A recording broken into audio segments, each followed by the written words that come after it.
Hello students, कैसे हैं आप सब लोग। उम्मीद करती हूँ सब अच्छे होंगे और स्वस्थ होंगे।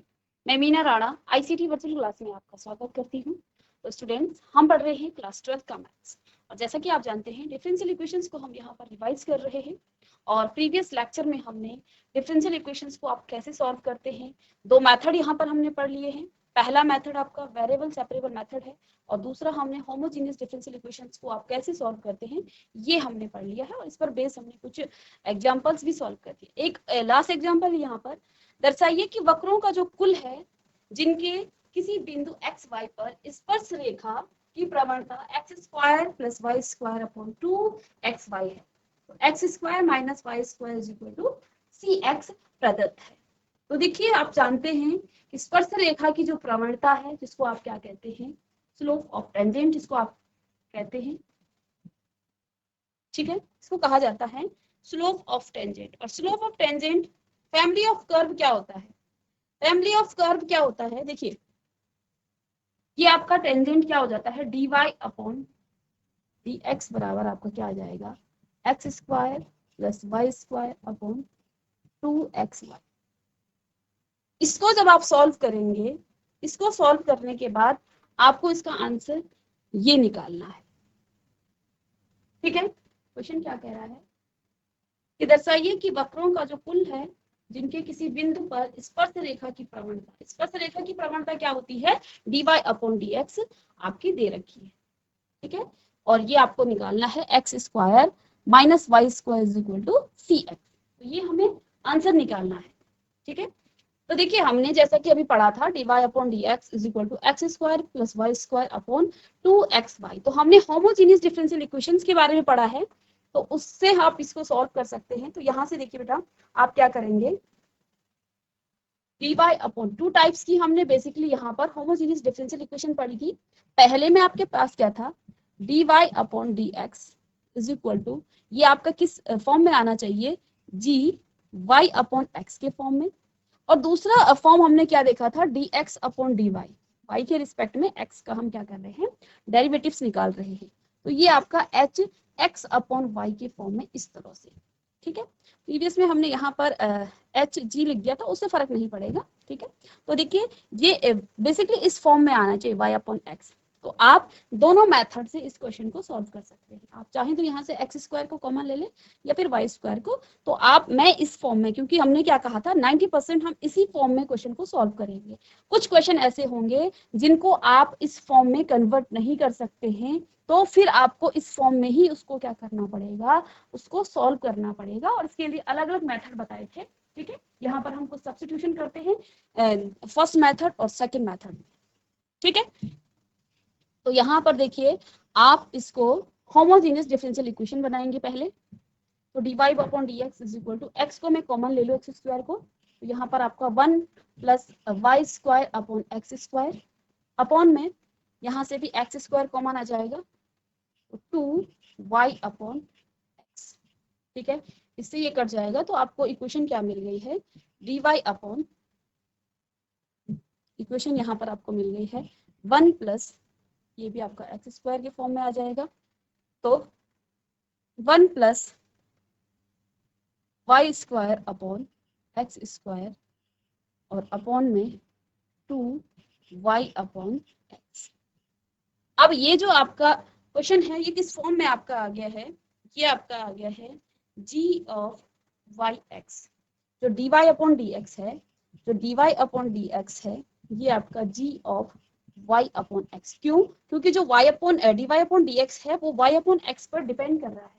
तो ये इस फॉर्म में आ गया है, तो हम क्या कह सकते हैं कि ये आपकी क्या है, is a homogeneous differential equation.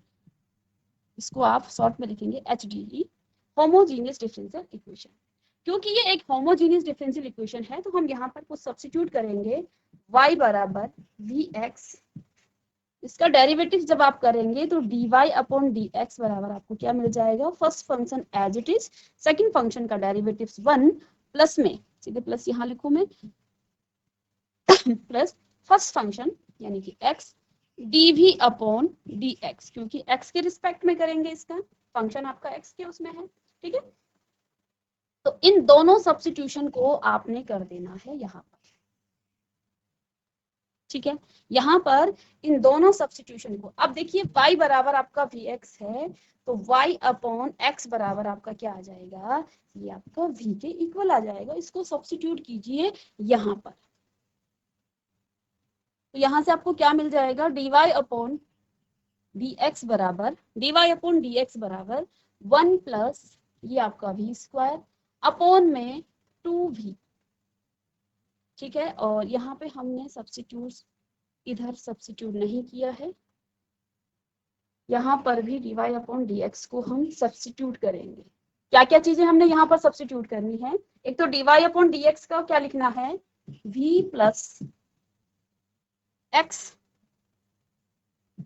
dv upon dx, इस v को आप राइट हैंड साइड ले जाइए, x dv upon dx is equal to 1 plus v square upon 2v, minus में ये प्लस का था, आगे जाके माइनस में हो जाएगा, ठीक है। आगे इसको सॉल्व कर लेंगे हम, तो ये आ जाएगा, देखिए इसकी मल्टीप्लाई यहाँ हो जाएगा और इसको एलसीएम ले लेंगे 2v, तो देखिए 1 प्लस v स्क्वायर और माइनस में 2v स्क्वायर, 2v स्क्वायर आपके पास यहाँ पर ये आ जाएगा, ठीक है।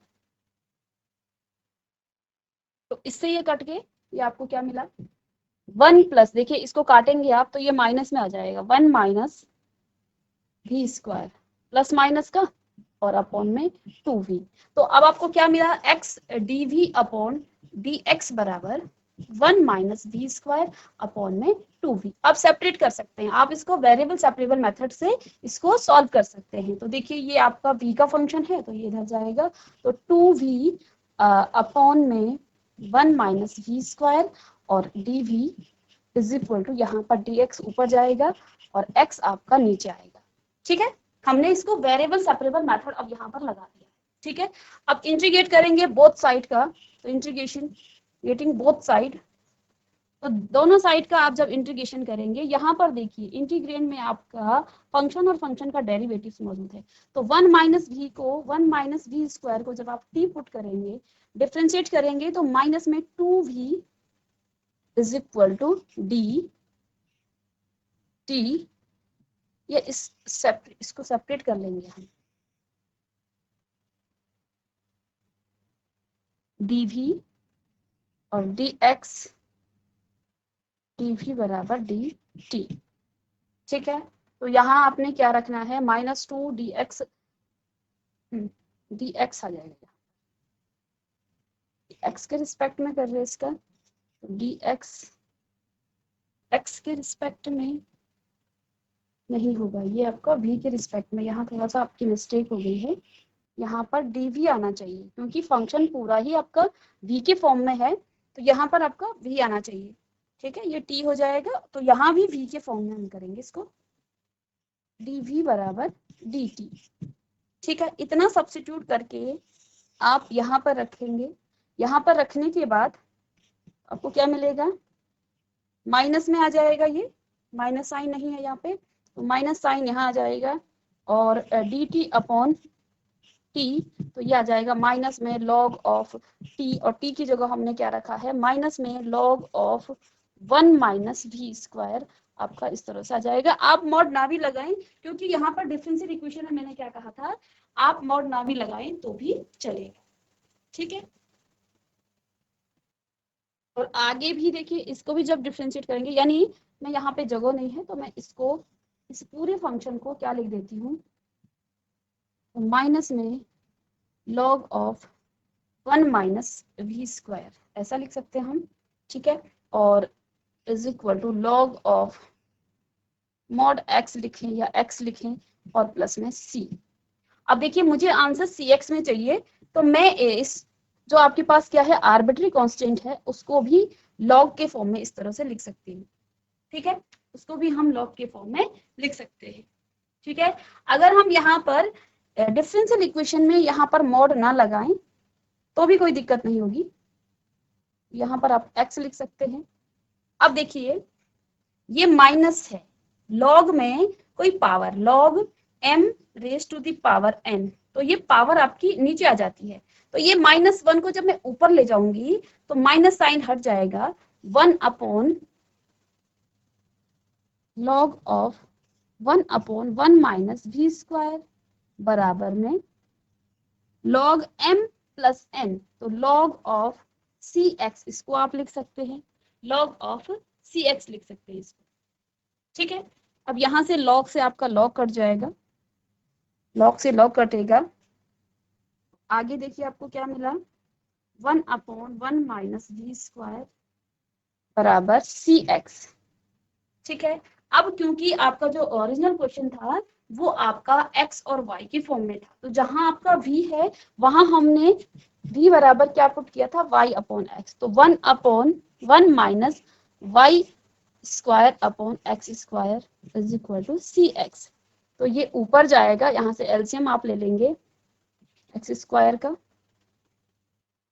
चलिए तो यहाँ पे कितना आ जाएगा, 1/x square minus y square upon x square is equal to cx, ठीक है। ये ऊपर आपका जाएगा, तो यहाँ से आपको क्या मिला, x square upon x square minus में Y square is equal to cx, एक x से एक x कटा, तो यहाँ आप क्या लिख सकते हैं, x square minus y square, क्योंकि मुझे आंसर ये निकालना है, ठीक है। अब यहाँ पर देखिए इस x को आप नीचे ले जाएंगे, ये उल्टा हो जाएगा, रिवर्स हो जाएगा, ठीक है। तो 1/cx, ठीक है। 1/c आपका क्या है, एक आर्बिट्री कांस्टेंट है, तो इसको आप फिर से क्या लिख सकते हैं, c लिख सकते हैं। दैट मीन्स आपको अब आंसर क्या मिला, एक्स स्क्वायर माइनस में Y square is equal to cx।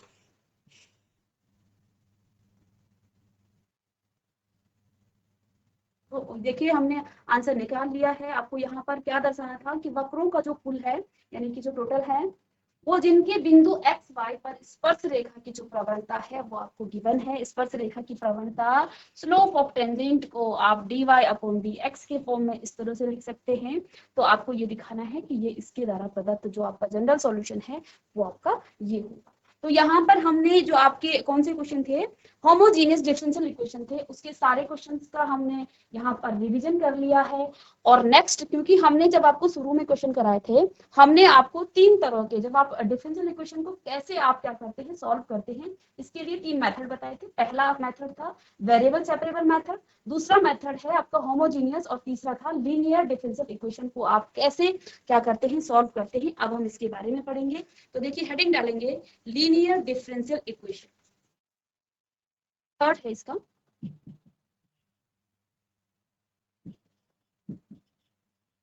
Linear differential equation,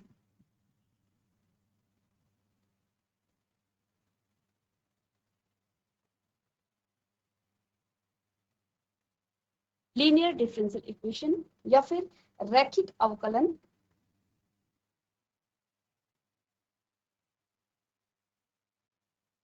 रैखिक अवकल समीकरण,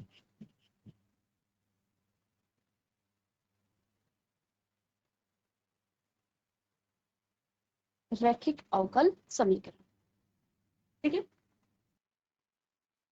तो रैखिक अवकल समीकरण यानी कि लीनियर डिफरेंशियल इक्वेशन आपके बेसिकली 2 टाइप्स की होती है। फर्स्ट में है टाइप 1। टाइप 1 में देखिए आपका जो ये इक्वेशन होता है dy upon dx is equal to t of y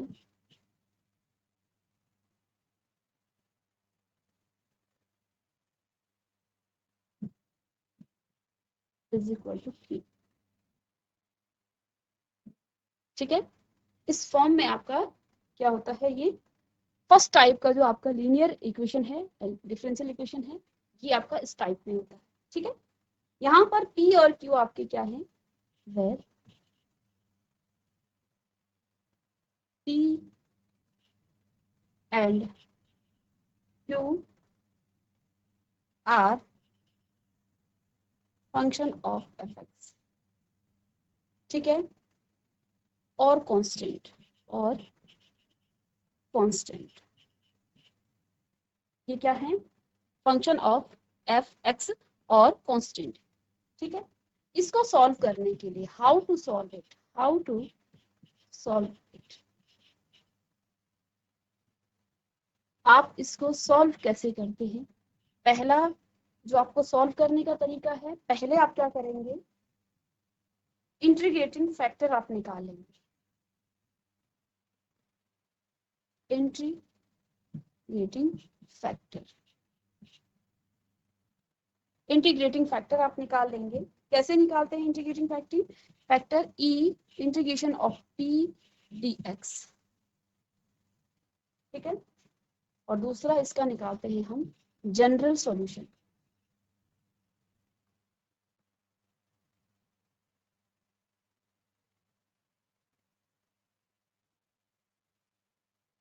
दूसरा हम निकालते हैं जनरल सॉल्यूशन, और जनरल सॉल्यूशन के लिए आप y multiply by integrating factor is equal to integration of q multiply by integrating factor of dx plus c। ठीक है, तो ये है आपका फर्स्ट टाइप का जो आपका क्या है, लीनियर डिफरेंशियल इक्वेशन है, उसको सॉल्व करने का आपका तरीका। ठीक है, तो पहले देखिए आपको क्वेश्चन पहचानना है कि फर्स्ट टाइप का, और इसको सॉल्व करने के लिए आप क्या करते हैं, आपने पहले इसका इंटीग्रेटिंग फैक्टर निकालना है e raise to the power integration of p dx, और इसके बाद इसका general solution is equal to integration of q multiply by i, यानी कि integrating factor dx plus c। ठीक है, सेकंड टाइप का जो आपके पास यहाँ पर, इसको आप कहेंगे टाइप 2। तो टाइप 2 आपका होता है dx अपॉन dy टाइप में, यहाँ पर आपका p डैश आ जाता है, और यहाँ y की जगह आप क्या लिखते हैं, y की जगह आप यहाँ पर लिखते हैं x। ठीक है, प्लस में इज इक्वल टू यहाँ पर आपका q डैश। सेकेंड टाइप का आपका इस तरह का लीनियर इक्वेशन होगी, इस तरह की आपकी लीनियर इक्वेशन होगी, यहाँ पर आपका p डैश है, p dash and q dash are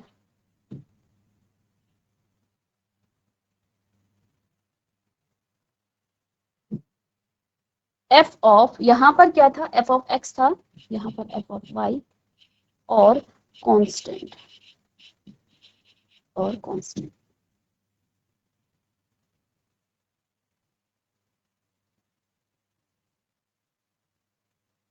इसको कैसे सॉल्व किया जाता है, यहाँ पर how to solve it, how to solve it, इसको सॉल्व करने का आपका तरीका क्या है।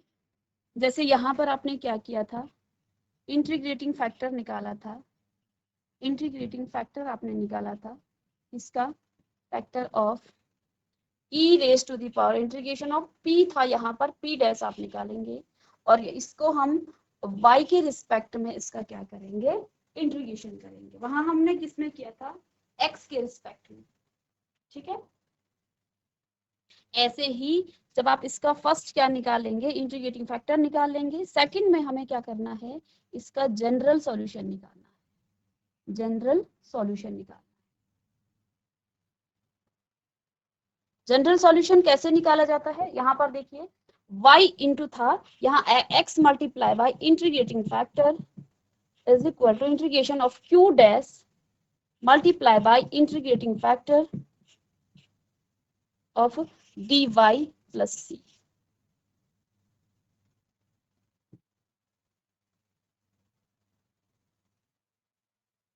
तो ये इसका सॉल्व करने का तरीका है, और एक एग्जांपल से हम इसको समझेंगे आगे।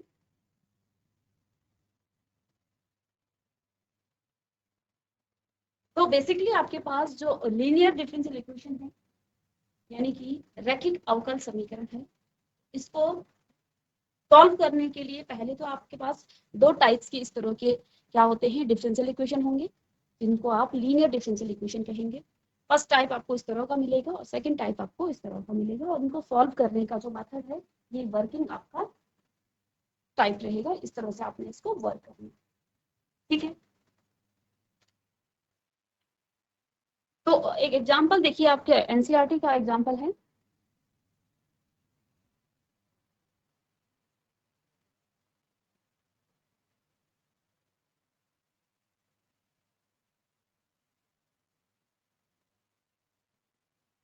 अवकल समीकरण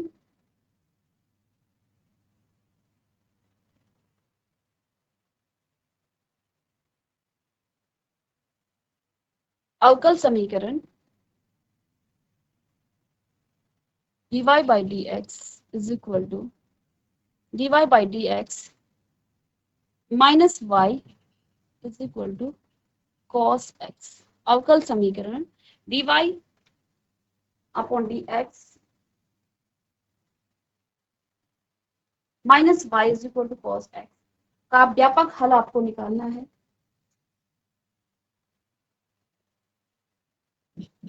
व्यापक हल का मतलब है इसका जनरल सॉल्यूशन निकालना है। व्यापक हल, या इंग्लिश में आप लिखेंगे find the linear differential equation, find the general solution of linear differential equation, ठीक है। तो देखिए यहाँ पर जो आपके पास इक्वेशन दे रखी है differential equation dy by dx minus y is equal to cos x। तो ये किस टाइप की आपकी डिफरेंशियल इक्वेशन है, हमने एक पढ़ा था dy अपॉन dx प्लस में p y is equal to q। ये इस तरह की क्या है आपकी डिफरेंशियल इक्वेशन है, ठीक है।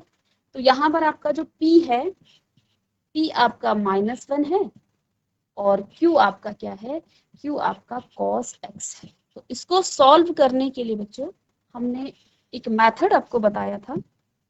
पहले आप क्या करते हैं, इंटीग्रेटिंग फैक्टर निकालते हैं। इंटीग्रेटिंग फैक्टर निकालते हैं, दैट मीन्स फर्स्ट जो आपका वर्किंग स्टाइल रहेगा, फर्स्ट हम क्या करते हैं, इसका इंटीग्रेटिंग फैक्टर निकालते हैं। कैसे निकालते हैं, e raise to the power integration of p dx, p dx। तो देखिए यहाँ पर p कितना है -1, तो e raise to the power minus को आप बाहर ले लेंगे और 1 dx। तो देखिए ये कितना आ जाएगा, e raise to the power x, तो आपका यहाँ पर e raise to the power यह आ जाएगा -x, और तो इंटीग्रेटिंग फैक्टर आपका कितना आ गया है, e raise to the power -x। Second, हम इसका जनरल सॉल्यूशन कैसे निकालते हैं, जनरल सॉल्यूशन, यहाँ पर जनरल सॉल्यूशन ही हमें निकालना है। General solution is equal to, यहाँ हम क्या करते हैं, y multiply by integrating factor is equal to integration of p, p नहीं q आएगा यहाँ पर, इंटीग्रेटिंग ऑफ q और into integrating factor of dx। ये आपका सेकंड वर्किंग स्टाइल होगा। तो देखिए ये आपका क्या आ जाएगा, इंटीग्रेटिंग फैक्टर आपका कितना है, e raise to the power, तो y e raise to the power -x is equal to integration of q कितना है आपका, cos x into e raise to the power -x of dx, ठीक है। अब यहाँ पर देखिए इसको आप क्या लिख सकते हैं, देखिए इसको तो हमें नहीं करना है सॉल्व हम इसको करेंगे। लेट सपोज जो आपका क्या है, cos x e raise to the power -x dx is equal to आपका i है। हम इस i को ही सॉल्व करेंगे, i बराबर integration of cos x e raise to the power -x of dx। दोनों पर आप इंटीग्रेशन बाय पार्ट्स लगाएंगे। इंटीग्रेशन बाय पार्ट्स, इसका फर्स्ट फंक्शन, ये आपका सेकंड फंक्शन। तो first function as it is यानी कि cos x, सेकंड फंक्शन का इंटीग्रेशन करते हैं, इंटीग्रेशन करते हैं आप देखिए इंटीग्रेशन ऑफ सेकंड फंक्शन यानी e raise to the power -x of dx minus में integration of d upon dx of cos x integration of e raise to the power -x of dx पूरे का इस तरह, ठीक है। तो cos x इसका जब आप इंटीग्रेशन करेंगे, e raise to the power -x का integration e raise to the power -x upon में डिफरेंशिएशन ऑफ इसका, तो माइनस का 1 आ जाएगा या -1 आ जाएगा यहाँ पर, ठीक है, क्योंकि इसका क्या हो जाता है -1, ठीक है। माइनस में integration of D upon D X of cos X का हो जाएगा माइनस का साइन एक्स इंटू में E raise to the power, इसका फिर से हमें इंटीग्रेशन करना है, E raise to the power minus X upon -1 of D X. देखिए ये माइनस में आ जाएगा, E raise to the power minus x of cos X, minus में फिर से ये माइनस साइन बाहर, फिर से दो माइनस का ये प्लस हो जाएगा, तो minus of sine x e raise to the power minus x of D x. अब यहाँ पर आप देख पा रहे हैं फिर से आपका क्या लग रहा है, इंटीग्रेशन बाय पार्ट्स लगेगा, तो मैं इसको फिर से यहाँ पर आपका इंटीग्रेशन बाय पार्ट्स लगेगा, ठीक है। तो देखिए यहाँ पर minus of e raise to the power minus x cos x. अब यहाँ पर देखिए इसको इंटीग्रेट करने के लिए फर्स्ट फंक्शन यानी कि sine x integration of e raise to the power minus x, और इसको हम लिख लेंगे minus of e raise to the power minus x, ठीक है। और माइनस में integration of sine x d upon D x का, इसका साइन एक्स का, और इंटीग्रेशन ऑफ इसका तो डी अपॉन डी एक्स निकालना है, integration of e raise to the power minus x of D x, और प्लस में आप यहाँ पर सी कर सकते हैं क्योंकि हमने इंटीग्रेशन कर दिया है, तो आप यहाँ से लिख सकते हैं इसका सी, ठीक है, साथ में चलेगा ये minus E raise to the power minus x of cos x, और माइनस में देखिए ये माइनस माइनस प्लस कर देगा इसको, तो ये आपका sine E raise to the power minus x, ये माइनस और ये माइनस, देखिए इसको जब आप इंटीग्रेट करेंगे फिर से माइनस साइन बाहर आएगा, और माइनस साइन जब बाहर आएगा तो ये प्लस हो जाएगा, और जब ब्रैकेट्स करेंगे तो फिर माइनस आएगा, तो माइनस में ही आएगा ये, तो ये आपका आ जाएगा इंटीग्रेशन ऑफ, इसका हो जाता है cos x और e raise to the power minus x और dx प्लस में c। अब देखिए ये प्रोसेस हम बार बार कर रहे हैं, हमने यहाँ पर किसको, इसको हमने i माना था, cos integration of cos x e raise to the power minus x dx। अब फिर से अगर मैं इसको इंटीग्रेट करूं तो फिर से हमें ये यही मिलता रहेगा और बार बार ये रिपीट होता रहेगा, तो हम एक काम करते हैं, ये integration of cos e raise to the power minus x को हम आई पुट कर लेते हैं यहाँ से, ठीक है, आई पुट करेंगे तो minus E raise to the power X cos x plus में sine E raise to the power sine X है यहाँ पर, इसको x लिखें साइन x, ठीक है, sine x e raise to the power minus x, इस पूरी की जगह पर मैं आई पुट कर दूं प्लस में c, ठीक है। अब यहां से देखिए इधर लेफ्ट हैंड साइड में भी आपका क्या था, i था, क्योंकि हमने इसे i पुट किया था, तो i बराबर आपका चल रहा है ये, तो i बराबर ये है, लेफ्ट हैंड साइड में भी आपका i है, इस i को इधर लाएंगे तो ये माइनस का है, यहाँ आके प्लस का हो जाएगा, इसको मैं थोड़ा सा रीअरेंज करके कि ये माइनस का साइन है, तो e raise to the power minus x, सब में माइनस एक्स है, और पॉजिटिव साइन को आगे ले लिया मैंने, साइन एक्स प्लस माइनस में sign x minus cos x plus में c, ये इसके नीचे जाएगा, तो i बराबर आपको क्या मिला, e raise to the power minus x, चाहे तो पीछे लिख सकते हैं, साइन एक्स माइनस में cos x प्लस c, और अपॉन में आ जाएगा इसके बटे में 2, इसको यहां से इसको 2 लिख सकते हैं आप, ठीक है, अपॉन 2। अब इस वैल्यू को हमने कहां पर रखना है, यहां रखना है, क्योंकि हमने इतने को i पुट किया है और i की वैल्यू आपको क्या मिल गया है, आप ये मिल गया है, ठीक है, cos x अपॉन 2, ठीक है, इस वैल्यू को हमने इसमें रखेंगे, कहा इसमें, इसको आप चाहे तो इक्वेशन नंबर 1 पुट कर सकते हैं, तो y e raise to the power minus x is equal to, यहाँ आपको मिला e raise to the power minus x और साइन एक्स माइनस में cos x upon 2 plus c। अब देखिए हम इसको काटने के लिए इसको काटने के लिए हम क्या कर सकते हैं, e raise to the power x की मल्टीप्लाई दोनों जगह कर सकते हैं। ठीक है, अगर हम दोनों लेफ्ट हैंड साइड और राइट हैंड साइड दोनों में e raise to the power x की मल्टीप्लाई करें, तो यहाँ पर मैं e raise to the power x की मल्टीप्लाई और यहाँ पर भी e raise to the power x की मल्टीप्लाई कर रही हूँ, तो इसमें भी आएगा क्योंकि लेफ्ट हैंड साइड और राइट हैंड साइड दोनों में हमें इसकी मल्टीप्लाई करनी है। तो इससे तो ये कट जाएंगे, तो y बराबर आपको क्या मिलेगा, साइन x माइनस में cos x अपॉन 2 और प्लस में c e raise to the power x। यहाँ पर आप लिख सकते हैं कि मल्टीप्लाइंग बोथ साइड,